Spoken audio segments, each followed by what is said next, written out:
എന്താ എന്താ പ്രശ്നം അറിഞ്ഞില്ലേ? ഇല്ല, ഒന്നും പറയണ്ട, ഭയങ്കര കോമഡിയാ. അയ്യോ ചിരിക്കല്ലേ, ചിരിച്ചാ പിന്നെ ചിരി നിർത്താൻ പറ്റൂല. സഖ്യത്തിലെ രണ്ടുപേരിരുന്നു കൊണ്ട് ഇരു കൂട്ടരും നാണം കെട്ടവരാണെന്ന് പറയുമ്പോൾ എനിക്കതിനൊരു തർക്കമില്ല.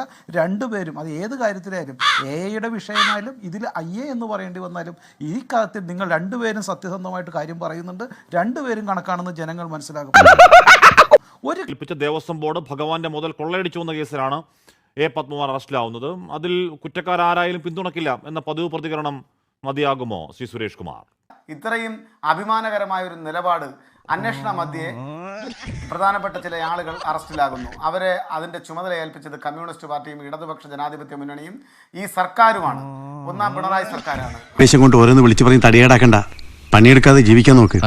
ആ സർക്കാർ ഏൽപ്പിക്കുമ്പോൾ അവരുടെ ഭാഗത്ത് നിന്ന് ഏതെങ്കിലും രൂപത്തിലുള്ള വീഴ്ചകൾ ഉണ്ടായിട്ടുണ്ട് എങ്കിൽ ആ വീഴ്ചകൾക്ക് കൃത്യമായ മറുപടി അവർ പറയേണ്ടി വരുമെന്ന് അർത്ഥശങ്കയ്ക്കിടയില്ലാത്ത വിധം ആ ഉത്തരവാദിത്തപ്പെട്ട നേതാക്കന്മാർ തന്നെ പറയുമ്പോൾ അതിനെ നമ്മൾ സ്വാഗതം ചെയ്യുകയും ആ അഭിപ്രായ പ്രകടനത്തെ നമ്മൾ അതിൽ അഭിമാനിക്കുകയല്ലേ വേണ്ടത്? അതല്ലേ ഒരു ഉത്തരവാദിത്തപ്പെട്ട രാഷ്ട്രീയ പാർട്ടിയുടെ ഇച്ഛാശക്തിയുള്ള നിലപാട് എന്ന നിലയിൽ നമ്മൾ എല്ലാവരും അതിനെയല്ലേ പുകഴ്ത്തേണ്ടത്? വായിക്കെടുക്കുന്ന എല്ലില്ലാത്ത നാവാന്ന് വിചാരിച്ച് എന്തെങ്കിലും കയറി വളച്ചൊടിച്ച് തിരിച്ചു മറിച്ച് വിളമ്പരുത് കേട്ടോ. നിങ്ങൾ ചെയ്യുന്നത് വലതുപക്ഷ രാഷ്ട്രീയത്തിന്, ഇന്ത്യൻ നാഷണൽ കോൺഗ്രസിന് ഒരു പെൺകുട്ടിയുടെ അടിവയർ ചവിട്ടി കലക്കും, നിന്നെ കൊല്ലാൻ എനിക്ക് എത്ര സമയം വേണം എന്ന് പറഞ്ഞ ആളിനെ പച്ച പരവതാനി വിരിച്ച് ഈ നാട്ടിലൂടെ കൊട്ടി ഘോഷിച്ച് ഘോഷയാത്രയായി കൊണ്ടു നടക്കുകയാണ്. സുരേഷ് കുമാർ, ഇവിടെ പത്മകുമാറിനെതിരെ പ്രഥമദൃഷ്ട്യാ തെളിവ് ഉള്ളതുകൊണ്ട് SIT അറസ്റ്റ് ചെയ്തു എന്നുള്ളതാണോ അങ്ങ് പറയുന്നത്? ആദരണീയനായ കടകംപള്ളി MLA-ക്ക് ഇതിനകത്ത് പങ്കുണ്ട് എന്നുള്ള രൂപത്തിൽ അദ്ദേഹം വാർത്താ മാധ്യമങ്ങളെ നോക്കി പറഞ്ഞു. കടകംപള്ളി അദ്ദേഹത്തെ വെല്ലുവിളിച്ചല്ലോ. ഇതിനു മുമ്പ് അദ്ദേഹം നടത്തിയ പ്രസ്താവന എന്താണ്? കടകംപള്ളിയുടെ നിർദ്ദേശാനുസരണം ഇത് ഇന്ത്യയിലെ ഒരു സമ്പന്നന് ഇത് വിറ്റിട്ടുണ്ട്, അത് അധികം വൈകാതെ ഞങ്ങൾ പുറത്തു കൊണ്ടുവരും. ഞാൻ വെല്ലുവിളിക്കുന്നു, ഒരു ഇടതുപക്ഷ ജനാധിപത്യ മുന്നണിയുടെ കമ്മ്യൂണിസ്റ്റ് പാർട്ടിയുടെ എളിയ പ്രവർത്തകൻ എന്നുള്ള നിലയിൽ വെല്ലുവിളിക്കുന്നു. അതെ, ഞങ്ങൾ ചോറ് തന്നെ ഉണ്ണണേ. PR ശിവശങ്കർ N വാസുവിന്റെ അറസ്റ്റ് വൈകിയപ്പോൾ എന്തുകൊണ്ട് വൈകി എന്ന ചോദ്യമുണ്ടായി. അന്വേഷണ സംഘത്തെ അവിശ്വസിക്കുന്ന നിലപാടുണ്ടായി. അത് കഴിഞ്ഞ് പത്മകുമാറിന്റെ അറസ്റ്റ് വൈകിയപ്പോഴും സമാനമായ വാദങ്ങളുണ്ടായി. അങ്ങനെയല്ല, കൃത്യമായ തെളിവ് ശേഖരണത്തിനൊടുവിൽ അന്വേഷണം കൃത്യമായ വഴികളിൽ തന്നെയാണ് എന്നീ അറസ്റ്റോടെ സ്ഥിരീകരിക്കാമോ ശ്രീ PR ശിവശങ്കർ? പൂർണ്ണമായിട്ടും വിശ്വസിക്കുന്നില്ല. കാരണം അതിന് പല കാരണങ്ങളുണ്ട്. അതിന് നമ്മുടെ മുന്നിൽ തന്നെ ധാരാളം തെളിവുകൾ, കോടതി തന്നെ മുന്നോട്ട് വയ്ക്കുന്ന കോടതിയുടെ വിധികളിലുള്ള തെളിവുകൾ നമ്മുടെ മുന്നിലുണ്ട്. ഞാൻ ആ കാര്യത്തിലേക്ക് കടക്കാം. ഒന്ന്, ഞാൻ ആദ്യം നമ്മൾ ഈ ചർച്ചയുടെ ഒരു ഭാഗമായിട്ട് ഈ പതിവ് പ്രതികരണം എന്ന് ഹാഷ്മി പറഞ്ഞു. അത് ഗോവിന്ദൻ മാഷിൻ്റെ പതിവ് പ്രതികരണമല്ല. അതിനു മുമ്പ് ഒരു പതിവ് ഇൻട്രൊഡക്ഷൻ ഹാഷ്മിയുടെ ഒന്നും കിട്ടിയില്ല. ഞാനൊരു 4-5 മിനിറ്റ് എന്താ പറയുക, ടെലിവിഷൻ ചാനൽ കത്തുന്ന ഒരു ഇൻട്രോ പ്രതീക്ഷിച്ചിരിക്കുകയായിരുന്നു. ഒരു 2 സെക്കൻഡ് കൊണ്ടിട്ട് തീർന്നുപോയി. അത് കാരണം പതിവ് ഹാഷ്മിയും തെറ്റിച്ചു, പതിവ് പ്രതികരണമല്ല ഗോവിന്ദനും ചെയ്തു. കലക്കി കൊന്നവനെയും ബോംബ് വെച്ചവനെയും ജയിലിൽ നിന്ന് ഇറങ്ങിയപ്പോൾ മാലയിട്ട് സ്വീകരിച്ച പാർട്ടി കൂടിയാണ് ഈ കമ്മ്യൂണിസ്റ്റ് പാർട്ടി. പരിവാർ എന്താ ചെയ്തതെന്ന് സംസ്ഥാനത്തെ നേതാക്കൾ കണ്ടിട്ടുണ്ട്. BJPയുടെയും സംഘപരിവാറിൻ്റെയും നേതാക്കൾക്ക് 1000-ത്തിലധികം കേസുള്ള 3-4 നേതാക്കളുണ്ട്. 14-15 നേതാക്കൾക്ക് ഏതാണ്ട് 500-ലധികം കേസ്. കെ സുരേന്ദ്രനും അതുപോലെ തന്നെ സെൻകുമാറും V മുരളീധരനും ശ്രീധരൻ പിള്ളയ്ക്ക് അടക്കം ഏതാണ്ട് 400-500 കേസുകളൊക്കെ ഉള്ള ആൾക്കാർ 10-15 പേരുണ്ട്. അപ്പോൾ കേസിൻ്റെ കാര്യത്തിൽ കഴിഞ്ഞ സമരത്തിലായാലും ഈ സമരത്തിലും ധാരാളം കേസ് എനിക്കെതിരെയൊക്കെ ഉണ്ട്. സ്വന്തം ചാനൽ ചർച്ച മാത്രം കാണുന്നവർക്ക് ഇതൊന്നും കാണാൻ പറ്റില്ല. അതിലൊന്നും എനിക്ക് തെറ്റ് പറയാനില്ല, അതൊക്കെ അവർക്ക് ആവശ്യപ്പെടാം. പക്ഷേ സംഘപരിവാർ ചെയ്യുന്നുണ്ട്. ഇപ്പോൾ EDയെ നിങ്ങളുടെ ആൾക്കാർ ഒരു നല്ല ഓർഗനൈസേഷനായി ഇപ്പോൾ ക്ഷണിച്ചതിൽ എനിക്ക് വളരെ സന്തോഷമുണ്ട്. പോയിന്റ് ആ സ്ഥിതിക്ക് ഇനി മത്സരം വേണ്ട, വഷളാകുവേ. ദേവസ്വം ബോർഡ് പ്രസിഡന്റ് എന്നുള്ളത് ഒരു പൊളിറ്റിക്കൽ തീരുമാനമാണ്, നമുക്ക് എല്ലാവർക്കും അറിയാം. അതുകൊണ്ടാണല്ലോ ഈ പറയുന്ന വാസു പല രീതിയിലും വന്നിട്ടും അവിടെ ദേവസ്വം ബോർഡ് ചെയർമാനായതും അതുപോലെ തന്നെ ശ്രീ MLA ആയിരുന്ന സംസ്ഥാന സമിതി നേതൃത്വത്തിലേക്ക് തഴയപ്പെട്ട്. എന്തുകൊണ്ട് തഴയപ്പെട്ടു എന്നുള്ളതൊക്കെ ഉള്ളത് ഗോവിന്ദൻ്റെ ചില ചിരികളിലൊക്കെ നമുക്കിപ്പോൾ കാണാം. തഴയപ്പെട്ട് വീണ ജോർജുമായിട്ടുള്ള പ്രശ്നത്തിൽ ജില്ലാ കമ്മിറ്റിയിൽ നിന്നും ഇപ്പോൾ താഴേക്ക് പോകുന്നൊക്കെയുള്ള സ്ഥിതിയിൽ നിൽക്കുന്ന ഒരാൾ എങ്ങനെയാണ് തിരുവിതാംകൂർ ദേവസ്വം ബോർഡിൻ്റെ ചെയർമാൻ സ്ഥാനത്തേക്ക് വന്നത് എന്നും നമുക്കറിയാം. ഈ അരക്കള്ളനും മുക്കാക്കള്ളനുമല്ല, ഈ പെരുങ്കള്ളനും ഇനിയുള്ള പെരുങ്കള്ളന്മാരും ഉറപ്പായി ഈ സംസ്ഥാനത്തെ ഈ ഹൈക്കോടതി നിശ്ചയിക്കുന്ന അന്വേഷണം ഇനിയും ദ്രുതഗതിയിൽ പോയാൽ അവരും സംസ്ഥാനത്തെ പോലീസ് ഉദ്യോഗസ്ഥരാണ്. അവർക്ക് സ്വന്തം മാതൃസംഘടനയിൽ നിന്ന് അല്ലെങ്കിൽ പോലീസ് സേനയിലെ ഉന്നതാധികാരികളിൽ നിന്ന് ഈ ഹൈക്കോടതിയൊക്കെ ഇപ്പോൾ പോകും എന്നുള്ള തരത്തിലുള്ള ഭീഷണിയൊന്നും വന്ന് അവർ അതിന് വഴങ്ങിയില്ലെങ്കിൽ ഉറപ്പാണ് ഈ പെരുങ്കള്ളന്മാരും അകത്തു പോകുമെന്നുള്ള കാര്യത്തിൽ സംശയമില്ല. അതൊന്നും സാരമില്ല, ഇവന് ഇതൊക്കെ പറയുക. അന്താരാഷ്ട്ര വലിയ ഈ പറയുന്ന ഉരുപ്പിടി കേസ്, അതുപോലെ പൗരാണിക ഉരുപ്പിടി തട്ടിക്കൊണ്ടുപോകുന്ന വലിയ വലിയ ആളുകൾ, അവരുമായിട്ട് ബന്ധമുണ്ടെന്ന് ഹൈക്കോടതി തന്നെ വിശ്വസിക്കുന്നു. അമ്പലത്തിനകത്ത് ഇദ്ദേഹത്തിന്റെ നമ്മുടെ അയ്യപ്പന്റെ കൂടെ വെക്കുന്ന ഉറക്കാൻ വെക്കുന്ന ഒരു ദണ്ട്, അത് ഈ പത്മകുമാറിന്റെ മകൻ എടുത്തുകൊണ്ടുപോയി എന്നൊരു ആരോപണമുണ്ട്. അതും തെളിയിക്കപ്പെടണം. അപ്പോൾ സ്വർണ്ണദണ്ഡാണ് ചൂരൽ ദണ്ഡാണ് മറ്റൊരു പ്രശ്നമുണ്ട്. പക്ഷേ അത് സ്വർണ്ണമാണെങ്കിൽ ചൂരലായാലും ശബരിമലയിലുള്ളത് 1 കിലോ കരിക്കട്ട എന്ന് വെക്കൂ. ആ കരിക്കട്ടയ്ക്ക് പോലും വിശ്വാസികളുടെ മനസ്സിൽ വജ്രത്തേക്കാൾ മൂല്യമുണ്ട്. അത് വിശ്വാസികൾക്ക് മനസ്സിലാവുന്ന സാധനമാണ്. താങ്കൾ സൂചിപ്പിച്ചതല്ലേ, താങ്കൾ വളരെ വ്യക്തമായി സൂചിപ്പിച്ചപോലെ ഒരു കരിക്കട്ട എടുത്തുകൊണ്ട് പോയാലും അവിടുത്തെ ഭക്തരുടെ മനസ്സിന് വേദനയുണ്ടാകും. അത് മനസ്സിലാക്കിയിട്ടാണ് SIT ഇത്ര നല്ല തീരുമാനങ്ങൾ എടുക്കുന്നത്. കശുവണ്ടിക്കടത്ത് കേസിലെ പ്രതികളെ രക്ഷിക്കുവാനായിട്ട് ഇടതുപക്ഷവും വലതുപക്ഷവും 3 പ്രാവശ്യം CBIക്ക് അനുമതി നിഷേധിച്ചത് പോലെ ഇതിലും നിഷേധിച്ചില്ലെങ്കിൽ തീർച്ചയായും ED വരും, അന്വേഷിക്കും. ഇത്തരത്തിലുള്ള തട്ടിപ്പ് ഈ PMLA കേസിൽ ഈ പണം മറ്റുള്ള പെരുങ്കള്ളന്മാരിലേക്ക് പോയിട്ടുണ്ടോ എന്നുള്ള അന്വേഷണം വരും എന്ന് ഞാൻ തീർച്ചയായിട്ടും. ഞാനല്പം ചായ എടുക്കാം, ചമ്മൽ മാറ്റാൻ നല്ലതാ. എന്തായാലും കിട്ടേണ്ടത് വെടിപ്പും വൃത്തിയായിട്ട് കിട്ടി. ആ കാര്യത്തിൽ എനിക്കെതിരെ അഭിപ്രായമില്ല. ഇതിനകത്ത് ഇനിയൊരു അറസ്റ്റ് ഇമ്പോർട്ടൻ്റ് ആയ 1-2 പേർക്ക് ഉണ്ട് എങ്കിൽ അത് ചിലപ്പോൾ ഒരു വിജിലൻസ് ആംഗിളിൽ മാത്രം ഒതുങ്ങുന്ന രീതിയിലായിരിക്കണം. സംസാരിക്കണം. അധ്വാനിക്കുന്ന ജനവിഭാഗത്തിന് രോമാഞ്ചത്തോടാണ് നിങ്ങൾ സംസാരിക്കുന്നത്. അതുകൊണ്ടാണോ മുൻകൂട്ടി കണ്ടുകൊണ്ട് SIT ഇത് ചെയ്തതെന്ന് എനിക്കറിയില്ല. CPM-ന്റെ ഒരു മുൻ MLA, ഒരു ജില്ലാ കമ്മിറ്റി അംഗം, ഒരു ജില്ലാ സെക്രട്ടേറിയറ്റ് അംഗം, പത്തനംതിട്ടയിലെ CPM-ന്റെ പ്രധാനപ്പെട്ട ഒരു മുഖം അമ്പലം വിഴുങ്ങി കേസിൽ അറസ്റ്റിലായതിനെ പറ്റിയാണ് സംസാരിക്കുന്നത്.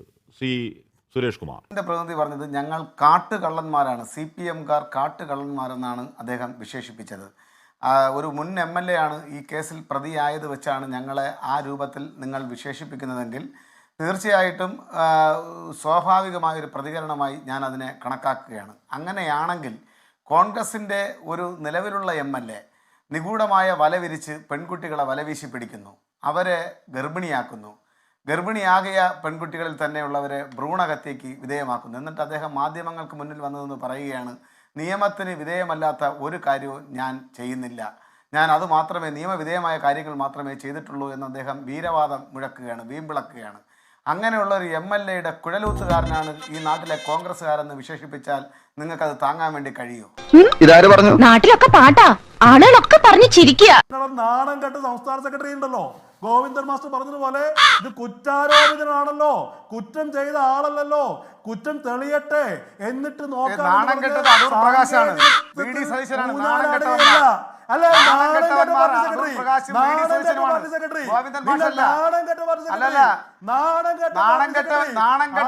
നിങ്ങളുടെ പാർട്ടി നേതാക്കന്മാരാണെന്ന്. നാണം കെട്ടവന്മാർ, പെണ്ണ് കേസിൽപ്പെട്ടവനെ ചുമന്നുകൊണ്ട് കിടക്കുന്ന നാണം കെട്ടവന്മാർ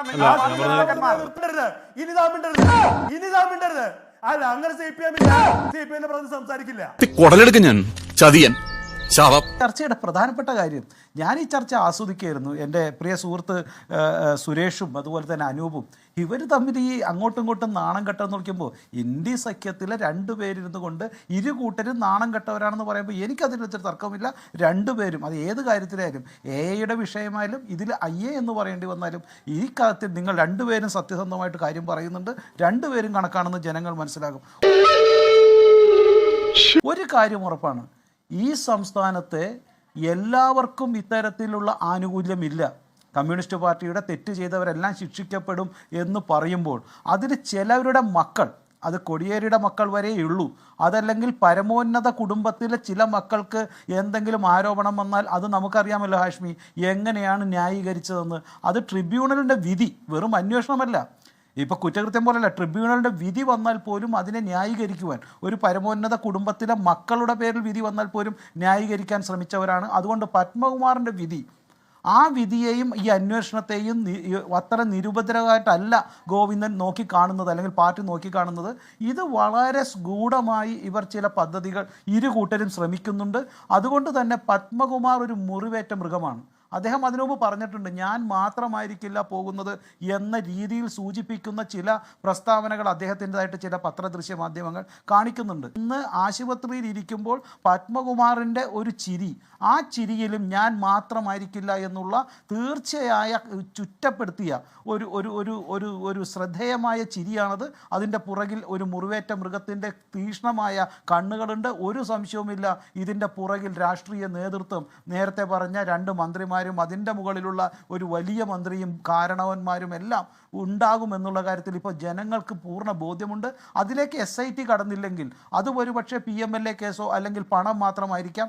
അത്തരത്തിലുള്ള കേസുകളിലേക്കും ഈ കോടതിയും ഈ SITയും അല്ലെങ്കിൽ ഇതിൻ്റെ കൂടെ വരുന്ന മറ്റ് അന്വേഷണ സംഘങ്ങളും വരുമോ എന്നുള്ളത് മാത്രമാണ്. അതുകൊണ്ട് വാസുവിനേക്കാൾ മാരകമായിരിക്കും പത്മകുമാറിൻ്റെ മൊഴികളും ഇതിനു ശേഷമുള്ള നടപടികളും. പൂർണ്ണ സാക്ഷരത നേടിയതാണ് നമുക്കടിയായത്. സാക്ഷരത നേടിയപ്പോൾ ജനങ്ങൾക്ക് വിവരം വന്നല്ലോ.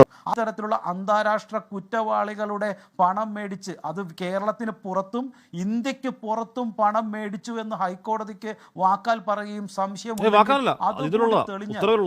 സംശയവുമില്ല കേരളത്തിലെ വാക്കാലല്ല ഉത്തരവിലുള്ള അന്താരാഷ്ട്ര സുഭാഷ് കപൂർ മോഡൽ തെളിഞ്ഞു കഴിഞ്ഞാൽ, അതെ സുഭാഷ് പണം മേടിച്ചു എന്ന് തെളിഞ്ഞാൽ ഒരു ശ്രദ്ധേയമായ കാര്യമാണ്. ഒരുപക്ഷെ കേരളമല്ല ഇന്ത്യ തന്നെ കാണുന്ന രീതിയിലുള്ള, ഇന്ത്യ അമ്പരപ്പിക്കുന്ന രീതിയിൽ ഒരു സംസ്ഥാനത്തെ ഭരണത്തിലിരിക്കുന്ന മന്ത്രിമാരും മുൻ ഭരണത്തിലിരിക്കുന്ന ഒരു മന്ത്രിയൊക്കെ അകത്തു പോകുന്നു.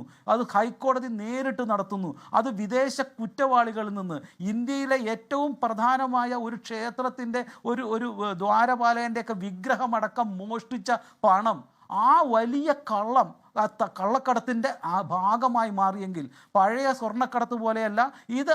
ജനങ്ങൾ ഭൂരിപക്ഷം വരുന്ന എന്നെ കൊല്ലാനായിട്ടാ വിളിച്ചു വരുത്തിയത്. എനിക്ക് ചിരി വരുന്നുണ്ട്. നിനക്കോ?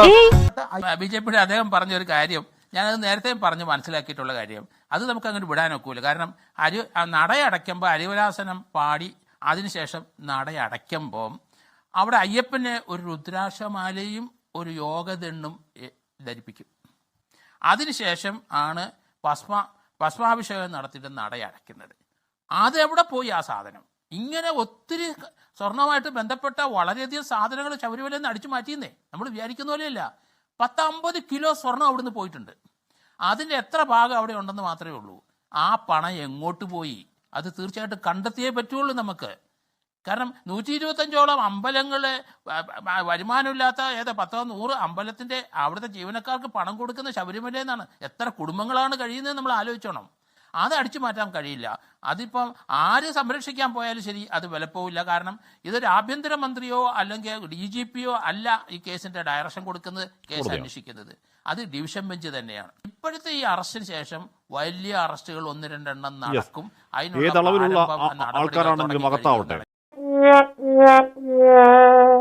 വല്ല കാര്യമുണ്ടോ? എന്തിനാണ് ഇങ്ങനെ ഇല്ലാന്ന് നടക്കണേ? അവന് തലക്കകത്തിൽ കോപ്പുമില്ല. നല്ല തറവാടിത്തുള്ള കള്ളന്മാരാ. തൽക്കാലം ഇത്രയും മതി. വരട്ടെ.